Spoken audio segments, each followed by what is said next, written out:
I have watched two men stay in their cars while the women are pumping the gas. Well, that's equality for you. Two men, grown men, watching the ladies pump the gas while they're like little passenger princesses sitting there. Aw, what's wrong, Pookie? You miss the times when women got special treatment just for existing? Well, that crap went completely out the window when you started choosing the bear. Then, after just a few months of having to deal with you lovely ladies, the bears voted for Trump. You're goddamn right. And this is why I'm single. And this is why I'm single. Well, yeah. Unless you choose the beaver or something. Okay, story time of my neighbors hate me and they're trying to get me kicked out with the note they just left me under my door right now. Sorry, I'm super dressed up right now. I'm going out to a dinner, but I just wanted to update you guys on this situation. Before we dive into this lovely little letter, I'm gonna give you guys a little context. So I live in a major city and I live in a very nice building.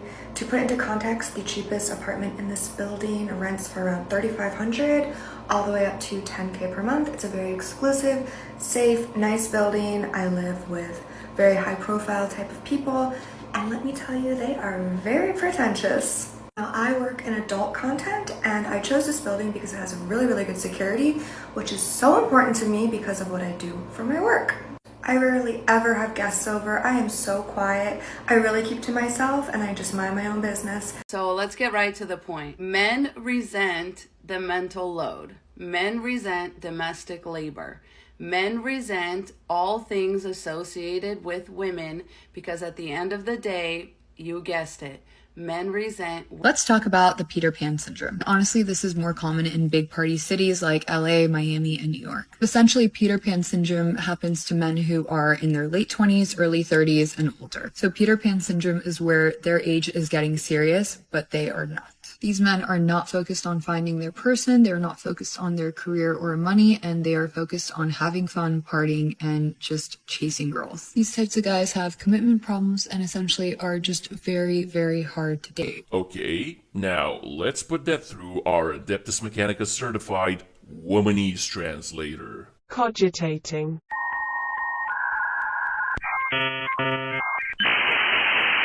I'm pissed off because the economically attractive men that I want to date choose to spend their money on themselves, instead of spending their money exclusively on me. Propagate. Sweetie, if guys in their 30s who make good money prefer to pump and dump or indulge in their childhood hobbies or spend the weekend playing video games or take a week off and go LARPing with their nerdy friends, rather than committing to you lovely ladies, the explanation is simple.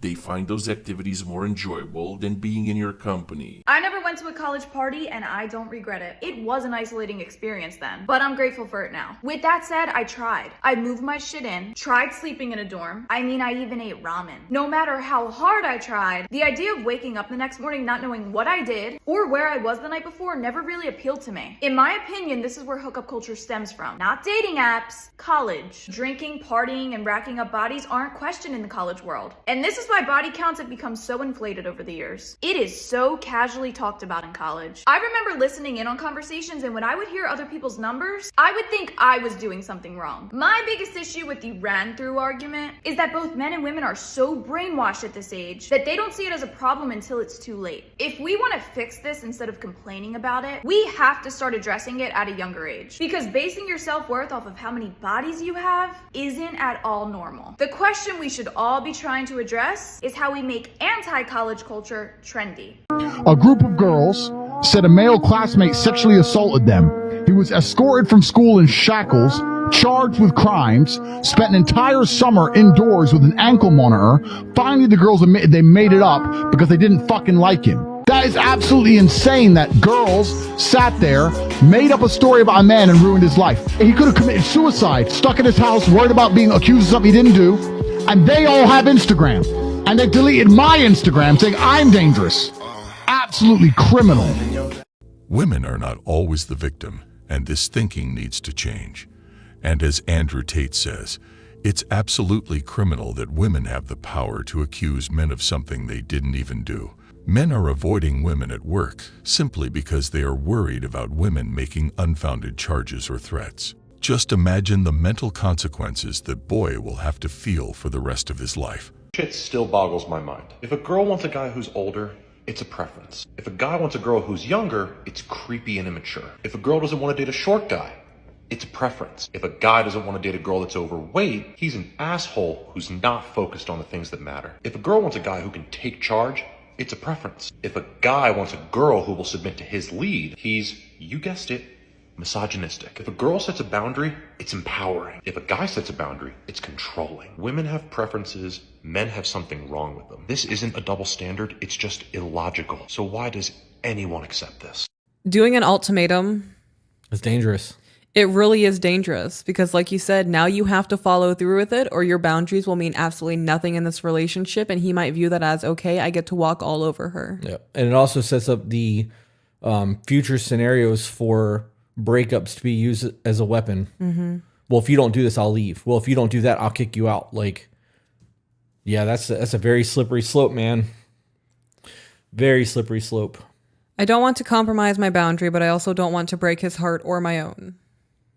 So wait a minute, you love him, but not enough. Look, this is, were you about to say something? Yes. All right, go ahead, because I'm a tangent. So you giving the ultimatum is not what's going to be breaking your guys' heart. It is his lack of discipline to have a job and contribute. Right. Your ultimatum is a aftershock of his earthquake. If there ever came a point where I'm in love with my man and he gave me an ultimatum, of course I'm choosing my man. But I would hope that my man would trust me enough to know what kind of woman that I am and I wouldn't go back there or with them. That ultimatum has to happen with the guy that you're actually in love with because you are keeping him around as an option, 100%. No, I'm not. Like, genuinely, I'm not. And that's the thing, like, this is a time that I gave someone an ultimatum in my life. So I had just graduated with my master's. I have been with my boyfriend for 5 years. After the 3rd year, I'm like, when are we getting married? What's popping? What he said was that he wanted to be able to provide a home for me as his wife, just like the dudes on the ultimatum is saying. He's like, I don't have the coin right now. I don't have the money. I want to be able to provide, and I can't do that. And me, just like the women on the ultimatum, I was like 24, 25, and I'm like, I got a master's degree. I can buy my own house. I just want to get married. I wasn't listening to him. He wasn't listening to me. So what I said to him after 5 years, in my mind, I've been waiting for this ring. I said, if you don't propose to me, I'm moving to Las Vegas. After I gave him the ultimatum, he just looked at me in my face and was like, if you feel like you need to move, move.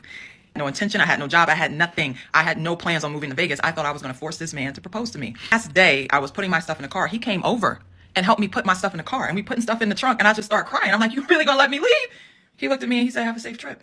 As much as ladies, like, we got history, I got my master's degree, I ain't got no job though. Don't ever let somebody force you to do something that you don't want to do. Ultimatums in relationships, particularly with mature men, can be a relationship death sentence, igniting a deep-seated aversion due to their manipulative and controlling nature. These men, who have likely navigated through various relationship dynamics, value autonomy and mutual respect far more than any form of coercion. So, when confronted with an ultimatum, they may not just see it as a threat to their independence, but as a direct assault on their masculinity. Are women aware that issuing an ultimatum could be interpreted as a challenge to a man's very identity, triggering a defensive response so strong that it could lead to the end of the relationship? Mature men typically value open dialogue and reasoned compromise.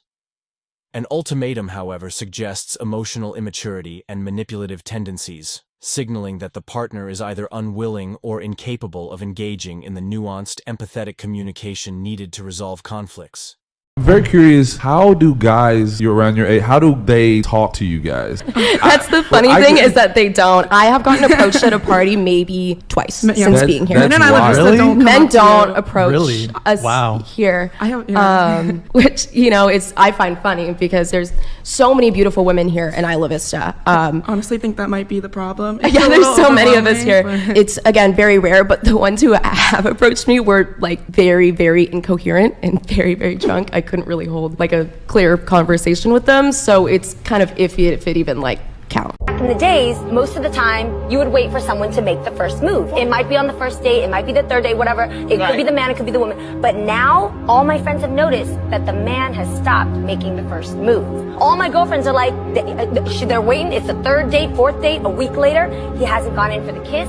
He doesn't do any touching or anything. And I've asked my dude friends that are single, and they are like, you don't know where a woman's gonna go with that story anymore. I ain't touching nobody. And it sucks because the Me Too movement is so strong and so powerful for the people that need it, but it shouldn't ruin the maturity that we should have within intimacy and relationships.